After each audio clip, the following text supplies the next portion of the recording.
à Kekem dans la région de l'Ouest. Madame, Messieurs, bonsoir. Les titres de l'actualité. Kekem, senteur de cacao dans l'air du temps. Ouverture de la campagne cacaoyère sur les terres du Onkam hier. Les ministres Luc Magloire Mbarga Tangana du Commerce et Gabriel Mbairobe de l'Agriculture étaient sur le terrain. Les fèves du Cameroun, 4e producteur mondial, se vendent sur l'étal du 20h30. Dans l'enquête du soir, échec scolaire, comment effacer le tableau noir de la dépression? En cette saison de résultats aux examens, parole aux experts pour remonter le moral des recalés. Les mots qui soignent retentissent dans cette édition. Jeux paralympiques de Tokyo 2021, dressage des lions au bord de l'océan Pacifique. La délégation camerounaise est à Tomakomai dans le nord du Japon pour son acclimatation. Température avec Samuel Billon, notre envoyé spécial dans ce journal. Voilà pour les titres. Un geste barrière, un message du président de la République et je vous donne les nouvelles dans le détail.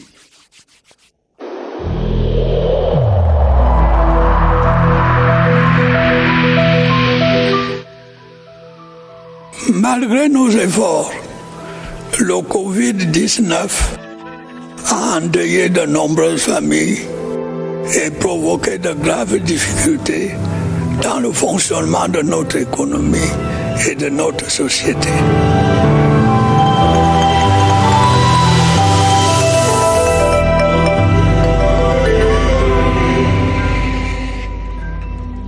Une tasse de cacao pour tout le monde, si vous le voulez bien, en ouverture de ce journal. La campagne cacaoyère 2021-2022 a été ouverte hier à Kekem, dans la région de l'Ouest. Luc Magloire Mbarga Tangana, le ministre du Commerce, présidait les cérémonies en présence de son homologue en charge de l'agriculture, Gabriel Mbairobe. Saveur de la nouvelle saison, Luc, bienvenue au Nana. Sa production compte parmi les plus significatives dans le monde. Avec une production d'environ 300 000 tonnes, le Cameroun est aujourd'hui le 4e producteur de cacao dans le monde et le 3e en Afrique. Une performance qui fait de la filière cacao l'un des piliers sûrs de l'économie camerounaise. La cacaoculture est en bonne voie, va continuer toujours à rester la 3e source de recettes d'exportation du Cameroun après le pétrole et le bois. Un acquis à consolider au cours de la campagne 2021-2022 à travers une chose. Continuer de travailler dur parce que la fève camerounaise a sa place sur le marché international. Le résultat attendu étant de produire la qualité synonyme de meilleure rémunération. Les producteurs camerounais demeurent parmi les mieux rémunérés au monde. Mais nous avons ajouté à cela un zeste. Ce que nous appelons l'excellence qualitative à travers notamment les centres d'excellence de traitement post-récolte du cacao qui nous permettent de garantir un prix minimum bord champ de 1640 francs le kilogramme. Au cours de la nouvelle campagne cacaoyère, l'accent va également être mis sur la transformation locale. Un sommet des chefs d'État de la communauté économique et monétaire de l'Afrique centrale est en vue pour la relance économique de la sous-région. En préparation de ces assises, le Conseil des ministres de l'Union économique et monétaire sous-régionale a siégé hier à Douala. Léon Bertrand Tanefo. Dès l'entame des travaux, le professeur Daniel Ona Ondo, président de la commission de la SEMAC, a fixé le cap des espérances. La sous-région Afrique centrale subit les affres du Covid-19 et une réponse globale s'impose pour relancer l'économie, socle du bien-être des populations. Préoccupation au cœur de l'action du président de la conférence des chefs d'État de la SEMAC Paul Biya, qui convie ses pairs à la prise des décisions courageuses. Ce rapport et ces différentes recommandations ont l'ambition de servir d'outil de travail pour une réponse socio-économique immédiate afin de retrouver le sentier de la croissance et de la prospérité partagée. Les travaux qui se sont déroulés en présentiel et en visioconférence sous la présidence d'Alamine Ousmane Mi, président du Conseil des ministres de l'UEAC, ont permis aux responsables communautaires d'évaluer la situation macroéconomique de la sous-région pour permettre aux chefs d'État de mieux agir pour redresser l'économie. Nous sommes en pleine crise de la pandémie. Nous espérons en sortir. Donc il fallait faire un peu le point, maintenant voir comment sortir, d'abord par une riposte sanitaire et ensuite maintenant par le redressement économique qui devrait suivre. Une rencontre déjà très attendue pour sauver la sous-région d'une récession et accélérer la coopération monétaire déjà au cœur des débats. Il vous souvient certainement qu'il y a quelque temps, une multinationale helvétique tombée sous le charme de 2 plantes de la Sanaga maritime a signé avec la communauté locale un accord pour l'exploitation et la commercialisation de ces produits. Eh bien, un journal genevois exalte cette semaine la biodiversité camerounaise et l'ouverture des investisseurs étrangers grâce à la politique du chef de l'État, le président Paul Biya. Évocation de Dieudonné Ongwa. Que certains esprits mal inspirés tentent de décrédibiliser le Cameroun et de décourager les investisseurs, l'Afrique en miniature, elle, impose son potentiel. Un potentiel politique et humain adossé sur une vision prônée par le président Paul Biya. À tous les investisseurs qui se trouvent à l'étranger, que l'image que certains de nos compatriotes essaient de donner du Cameroun n'est pas la bonne. À ces atouts humains s'ajoute la richesse du sous-sol et du sol, dont la biodiversité. Tant le Cameroun compte au moins 8000 plantes endémiques. C'est dans cette richesse que va puiser la multinationale Firmenich. Le géant suisse, spécialisé en arômes et en fragrances, a signé un accord fin juillet dernier avec le Cameroun pour l'exploitation et la commercialisation de 2 de ces plantes prisées dans l'art culinaire et la médecine. Il s'agit du mbongo et du uomi. Des retombées en perspective. On se rend compte qu'en exploitant une seule ressource, on peut obtenir à la fin de l'année 15 millions de francs CFA. Si on prend 1002 espèces, on a 150 milliards de francs CFA par an. Des retombées au bénéfice des populations de Pimbo dans la Sanaga maritime. Ceci, tel que prévu par le protocole de Nagoya, qui prescrit l'accès aux ressources génétiques et le partage juste et équitable des bénéfices de leurs exploitations. Ça va apporter une plus-value, en particulier à la communauté de Pimbo, qui vit dans cette misère, dans cette forêt tropicale. La société suisse Firmenich entend aller plus loin en élargissant son champ d'action. Des recherches sont en cours à cet effet. L'accord Cameroun-Firmenich est une cerise sur le gâteau de la coopération entre le Cameroun et la Suisse. Voilà qui doit rassurer les acteurs du monde agricole au moment où sont ouverts les jeux pour le renouvellement des dirigeants de la Chambre d'élevage, des pêches et des forêts. Le ministre de l'Agriculture et du Développement rural, Gabriel Mbairobe, a annoncé le début de la campagne électorale sur l'étendue du territoire. C'était au cours d'une conférence de presse ce jour à Yaoundé. Les précisions de Alvin Giselze. C'est parti pour un mois de campagne. Dès ce jeudi, les agriculteurs, pêcheurs, forestiers et pisciculteurs ont 30 jours pour convaincre leurs pairs, ceux-là même qui vont les représenter à la Chambre d'agriculture, des pêches, de l'élevage et des forêts du Cameroun. Le fichier électoral compte à ce jour 275 000 inscrits, dont 77% d'hommes et 23% de femmes. Le ministre de l'Agriculture et du Développement rural a révélé au cours de la communication gouvernementale le processus qui a conduit à l'organisation de ce scrutin. Après la publication des listes électorales provisoires par la Commission électorale régionale, 16 recours en annulation, en réhabilitation et en régularisation ont été transmis à la Commission nationale électorale nationale. On a rejeté 10, alors que 6 ont été admis à la vérification et à la validation. L'analyse des statistiques montre que la session agriculture se taille la part du lion avec 90,5% d'inscrits. Le scrutin va se dérouler sur l'ensemble du territoire national le dimanche 12 septembre 2021. Dans le dossier du 20h30 ce soir, la rentrée scolaire, les cloches ne sonnent peut-être pas encore et c'est tant mieux pour les élèves qui veulent se donner du repos. Les parents, eux, ont littéralement perdu le sommeil. Il faut trouver de l'argent ici et maintenant pour les préparatifs. Mais où le trouver et comment? L'enquête de Franck Evina livre quelques recettes.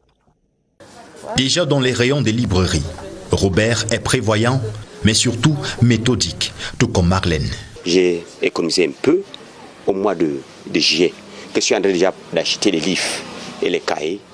Et Concernant peut-être la tenue et les pensions, on va faire avec le salaire du mois d'août. J'ai commencé par l'inscription. J'ai fini avec l'inscription et je termine avec les fournitures scolaires. Anticiper pour ne pas être coincé. J'ai commencé à préparer depuis que les enfants étaient en période de vacances. Je prépare ça doucement. Je n'attends pas les dernières minutes pour préparer la rentrée. Pour l'instant, c'est les pensions de ceux qui sont privés. C'est le privé d'abord, la première tranche et les frais d'inscription. Et ensuite viendront les fournitures scolaires. Sur la liste des astuces, les tontines marquent aussi de bons points. Je suis dans une tontine de 50 000. Elle doit la bénéficier d'ici le mois d'août. Auprès des banques, privilège particulier pour les fonctionnaires et salariés avec le crédit scolaire. Option validée cette année par Athanase. C'est ma première fois d'avoir recours au crédit scolaire. On nous l'accorde sur 12 mois, c'est fonction du salaire. Un choix qui génère une autre équation difficile, gérer les charges quotidiennes avec un salaire amoindri. Un classique dans le financement des rentrées, c'est bien le crédit scolaire, sollicité par les parents ayant un revenu fixe auprès des établissements bancaires. Mais attention, les demandes ne passent pas comme une lettre à la poste. Il faut satisfaire à quelques préalables que nous présente ici Joël Igor Abanda. Pour bénéficier d'un crédit scolaire auprès des établissements bancaires du Cameroun, les parents d'élèves et autres clients doivent remplir certaines conditions. Tous nos clients peuvent prétendre à un crédit scolaire, vraiment sans discrimination. Tous nos clients salariés sont éligibles et cela se fait en 24 heures maximum. Dans cette microfinance, une innovation. Elle est relative à la pandémie du Covid-19. Les clients peuvent faire leur demande de crédit scolaire en ligne, quel que soit le lieu où ils se trouvent. Nous avons mis en place une application financière qui permet à ce que, quel que soit là où notre client se trouve, il peut, à partir de cette application, envoyer sa demande. Nous aidons les parents en ce qui concerne le paiement de la pension. Nous les orientons auprès de nos partenaires afin qu'ils y bénéficient des prix préférentiels en ce qui concerne l'achat des fournitures scolaires. Mais chaque crédit scolaire est payable soit en 10 mensualités pour certaines microfinances, soit en 12 mensualités pour d'autres établissements bancaires. L'autorité monétaire nous définit les taux que nous appliquons. Le taux est de 18%. Et nous le ramenons au prorata du temps que le client souhaite. À quelques semaines de la rentrée scolaire 2021-2022, de nombreux parents d'élèves ont déjà bénéficié des crédits scolaires qui vont leur permettre de payer la scolarité de leur progéniture. Et c'est tant mieux.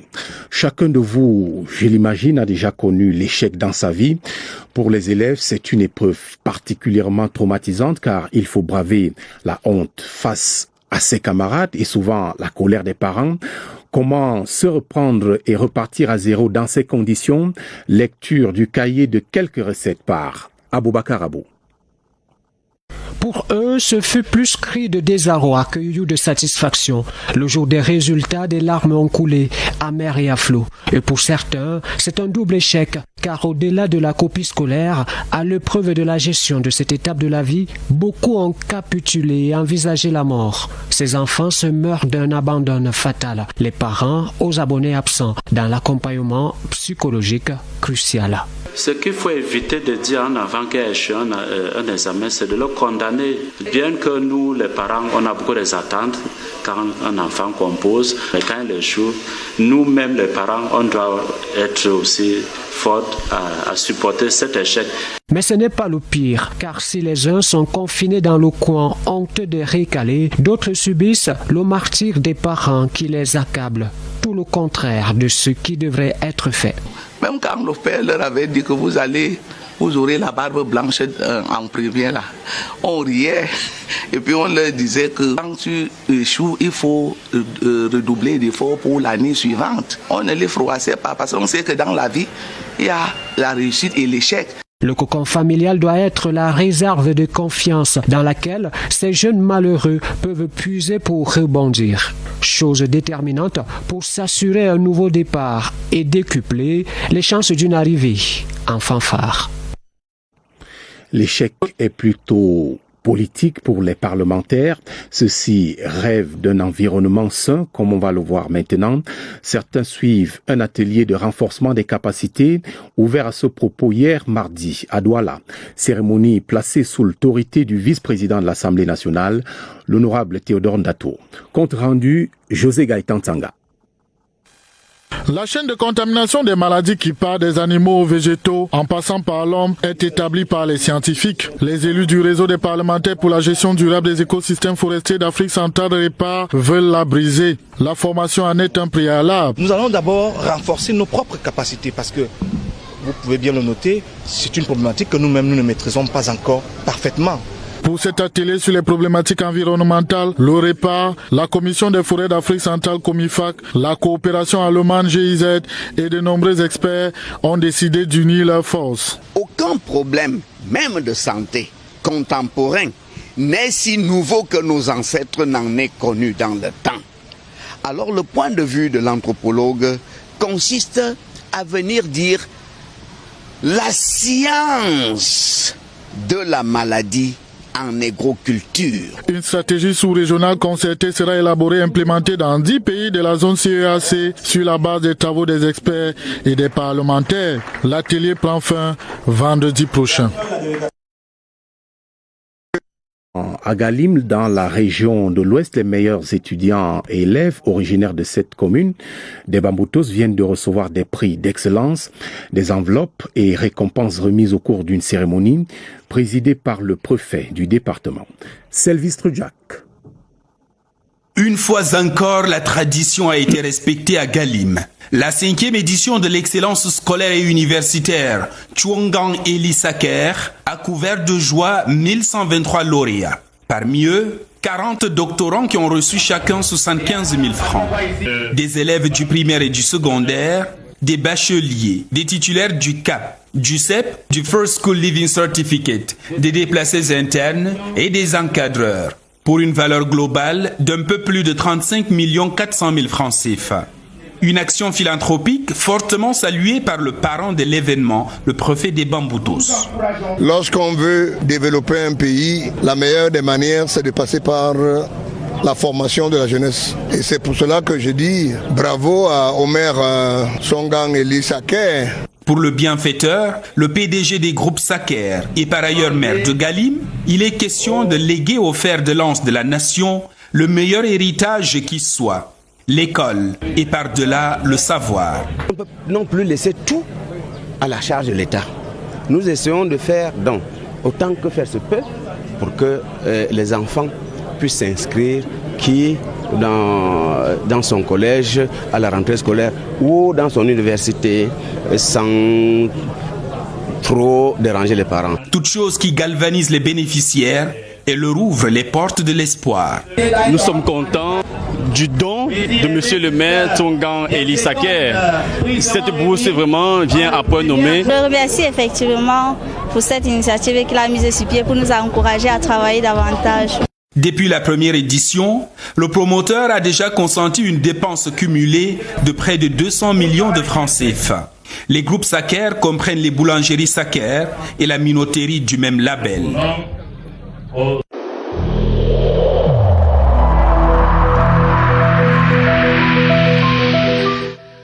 Je vous exhorte de nouveau à porter vos masques, à vous laver régulièrement les mains et à faire appel à un médecin ou à tout autre personnel de santé au cas où des symptômes apparaissent.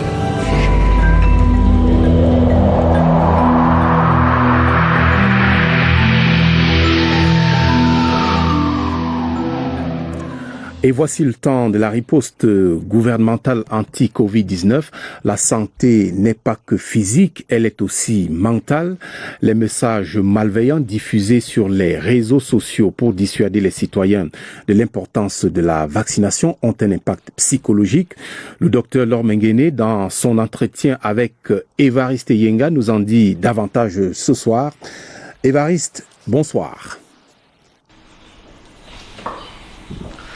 Bonsoir Obiald. On ouvre ce soir une petite série sur la prise en charge psychologique, se faire assister même à distance, cela est possible. Premier arrêt donc, l'influence de la communication sociale, les réseaux sociaux en rapport avec la vaccination. Notre invité ce soir, c'est le docteur Laure Menguene, elle est chef unité prise en charge clinique des cas. Docteur, bonsoir. Bonsoir Évariste. Et merci d'avoir accepté l'invitation.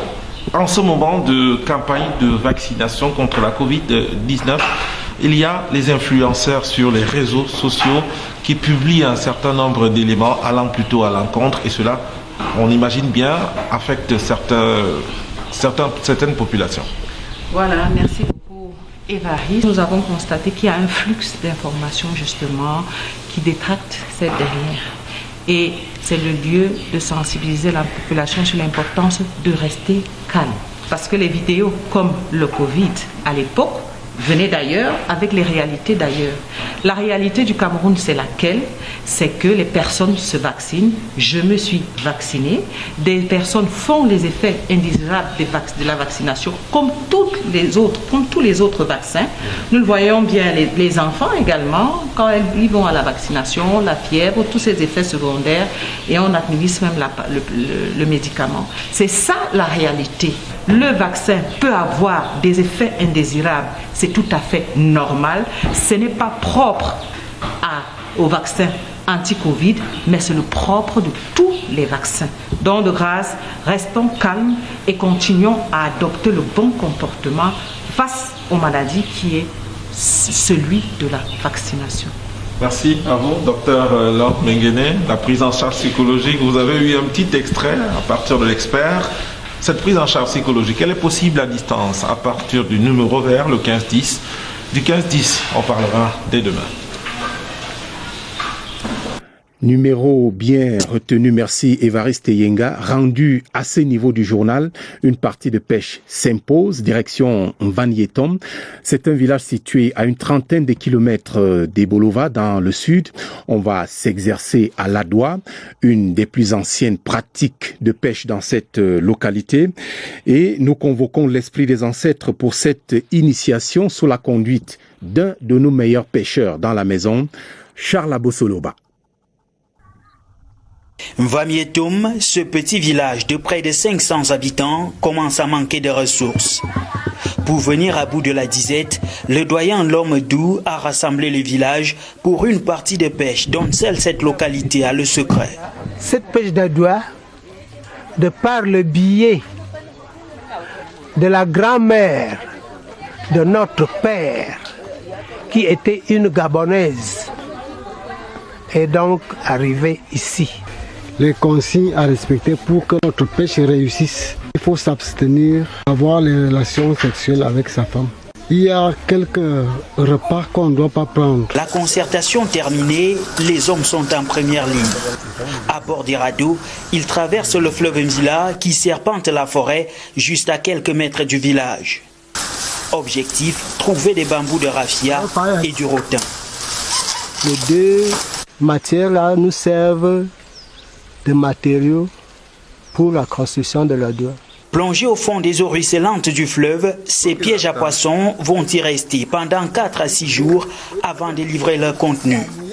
Moment d'attente plein d'incertitudes qui se soldent de plus en plus par des captures plutôt décevantes comme celle-ci. Le bilan de la partie de pêche aujourd'hui est négatif. Ce que nous attendons toujours, que les jours à venir nous donnent quelque chose de meilleur. L'Adoua est l'une des techniques de pêche traditionnelles qui subsistent ici, mais pour combien de temps encore face à ces prises qui s'amenuisent de plus en plus à cause de la surexploitation de ces rivières et de l'utilisation par certains pêcheurs des produits toxiques, la question demeure lancinante pour ces populations et pour les défenseurs de l'environnement. Merci à Charles Abesolo. On espère pour ces populations que le poisson reviendra. C'est la fête au sein de la communauté Bamoun. Sa Majesté Ibrahim Bombon-Dioya, sultan roi, vient de passer 29 ans au trône. L'événement a drainé des foules à Fumban pour une série de manifestations culturelles. C'était à la cour d'apparat du Palais Royal. Stéphane Frankikana. 19e roi de la dynastie Chariyeng, le sultan roi des Bamoun, Sa Majesté Ibrahim Bombon-Dioya, accède au trône en 1992, succédant à son père, le roi Seyd Jumelu Njoya. 29 ans de règne que le sultan roi des Bamoun a célébré en rendant grâce à Allah le Très-Haut à travers un culte œcuménique à la cour d'apparat des rois Bamoun. Les différentes communautés religieuses, catholiques, protestantes et musulmanes, ont salué l'implication personnelle de Sa Majesté Ibrahim Bombon-Dioya Bombonjoya en faveur de la coexistence pacifique et du développement de la culture, de l'hospitalité et de la paix dans le département du Noun. En grand nombre, les filles et fils Bamoun sont venus accompagner leur roi dans ce moment important et historique qui marque près de 3 décennies de règne. Le sultan roi des Bamoun a saisi l'occasion pour honorer l'un de ses fils, le docteur Eloge Aïnini, pour son combat auprès de l'État en mettant sur pied le Koroku, premier médicament camerounais contre le Covid-19 homologué par le gouvernement. Le Conseil national de la communication et l'Union de la presse francophone s'engagent à mutualiser leurs efforts pour assainir la profession au Cameroun. Convergence de vues affichée au cours de l'audience accordée à la présidente de l'UPF, Evelyne Onaïsomba, par Joseph Thiebonken Kalaboupse. L'accès à la profession et à son exercice ainsi que la question de la délivrance de la carte de presse étaient au centre des échanges. Mohamed Nana. Comment écrire les belles pages de la presse au Cameroun? Interrogation au centre des échanges entre le président du Conseil national de la communication et le bureau de l'Union de la presse francophone. Au bout de 2 heures de concertation, la réponse est trouvée. Il faut commencer par assainir le secteur. Sur ce chantier, l'UPF se fait une force de proposition. Le toilettage juridique, cadre d'exercice de la profession au Cameroun, une interpellation aussi pour que les pouvoirs publics démontrent encore davantage leur volonté politique à accompagner ce chantier. Des propositions qui trouvent un écho favorable auprès du Conseil national de la communication. La formation des journalistes, nous comptons mettre ça en œuvre dans les mois à venir.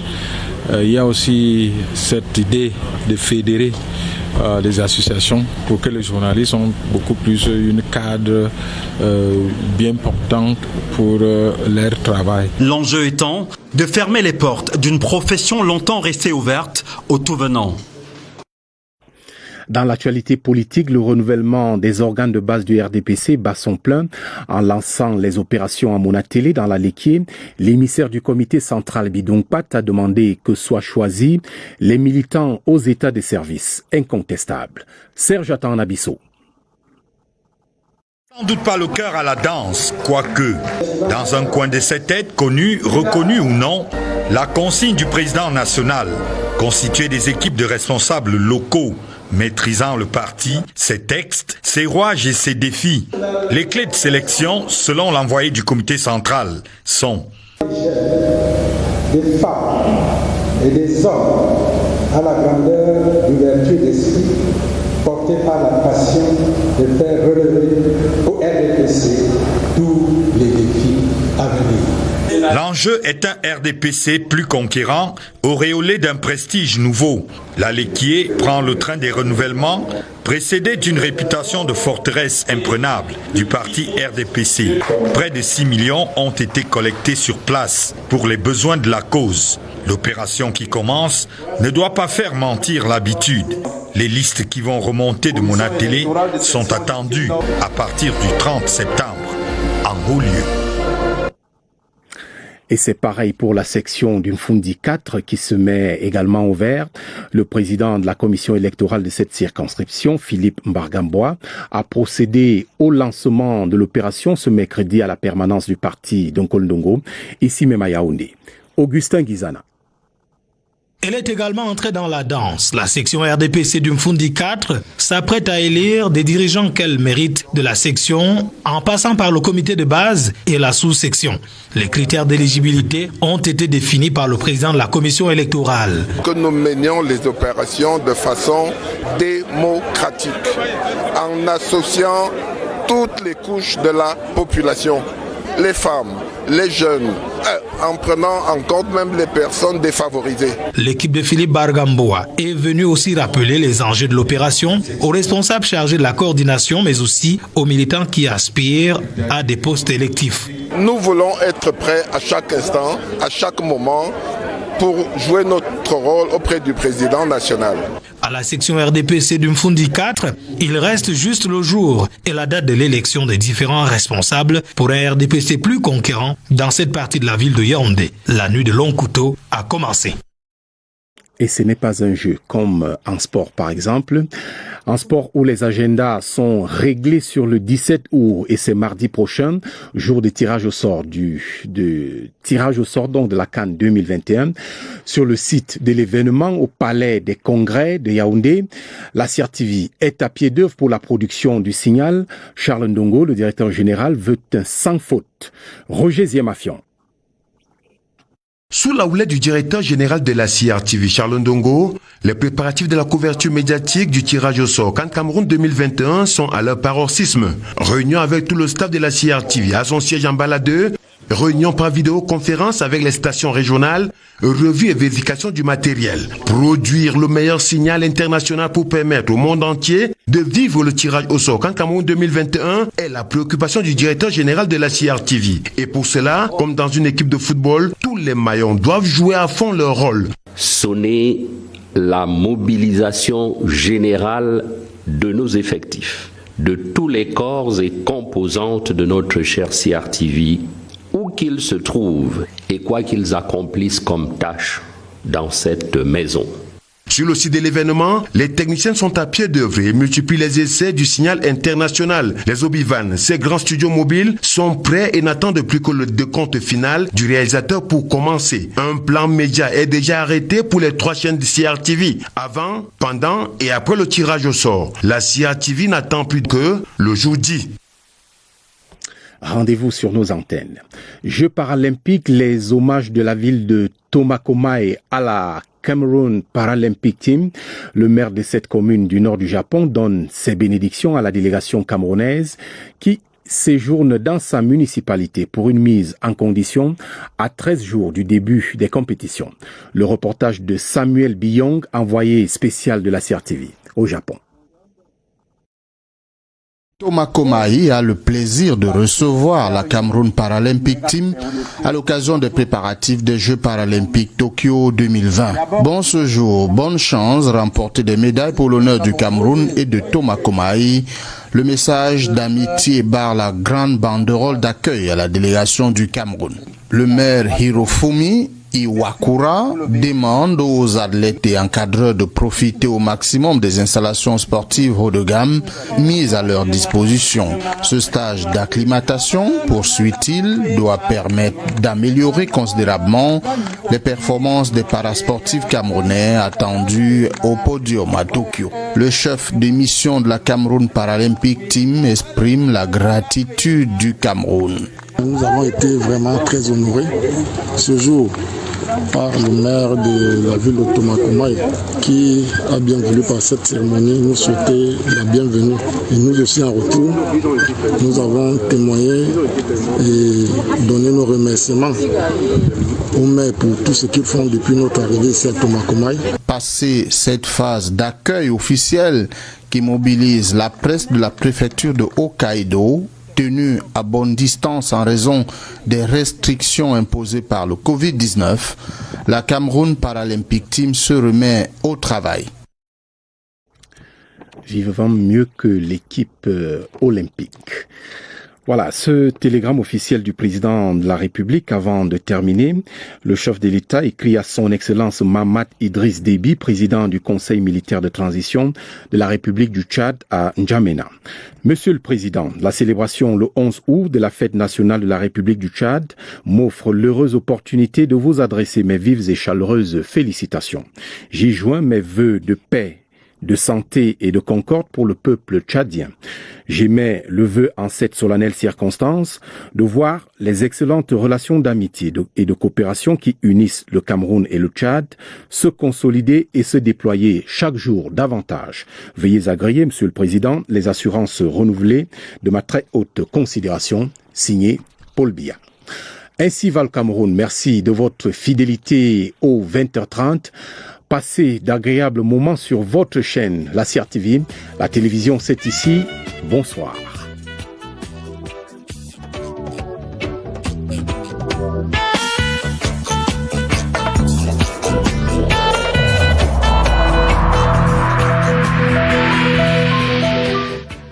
Je vous exhorte de nouveau à porter vos masques, à vous laver régulièrement les mains et à faire appel à un médecin ou à tout autre personnel de santé au cas où des symptômes apparaissent.